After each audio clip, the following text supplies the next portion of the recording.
దేశం ఒక స్ట్రాటజిక్ ఎత్తువేసింది. ఏదైతే వాళ్ళకి సంబంధించిన తీవ్రవాదులకి వాళ్ళకి ఉన్న అవినాభావ సంబంధాన్ని ఇప్పుడు వాళ్ళే బయట పెట్టుకున్నారు. నెంబర్ 1, మనం ఉగ్ర స్థావరాల మీద దాడి చేస్తే ఆ స్థావరాలని ధ్వంసం చేస్తే వాళ్ళు చచ్చినప్పుడు అక్కడ ఉన్నటువంటి మిలిటరీ అధికారులు ఆ కార్యక్రమాల్లో పాల్గొన్నారు. తద్వారా సైన్యం, ప్రభుత్వం, తీవ్రవాదులు ఒకటే అన్నటువంటి విషయాన్ని, అంటే అది కూడా ఒక సైన్యం వాళ్ళ తీవ్రవాదులు అనేటటువంటి విషయాన్ని మనం ప్రపంచానికి చూపించాం. అట్లాగే వాడు ఔరంగజేబు అనేటటువంటి వాళ్ళ అధికారి, ఎయిర్ ఫోర్స్ అధికారి వాగేశాడు నోటి దూల కొద్దీ.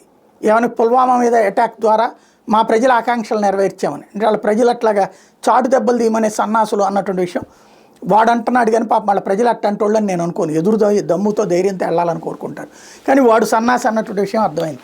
తద్వారా పాకిస్తాన్కి సంబంధించినటువంటి లెక్క తెలియదు. ఇప్పుడు భారత సైన్యానికి సంబంధించి ఏవైతే కావాలో ఆ లెక్కనే చెప్పుకొచ్చారు. అక్కడ ఉన్నటువంటి డేటా అంతా కూడా పర్ఫెక్ట్గా చేసుకురావడం అన్నటువంటిది ఇక్కడ కీలకం. ఇందులో పాయింట్ అలా ఏంటంటే భారత సైన్యం చేసేటటువంటి ఎఫెక్ట్తో యుద్ధం ముదరదు. పాకిస్తాన్ మరొకసారి మళ్ళీ ఏమాత్రం కవ్వించినా యుద్ధం ముదురుతుంది. దానికి సిద్ధంగా ఉన్నది. జస్ట్ ఇక తేల్చుకోవాల్సింది వాళ్ళే.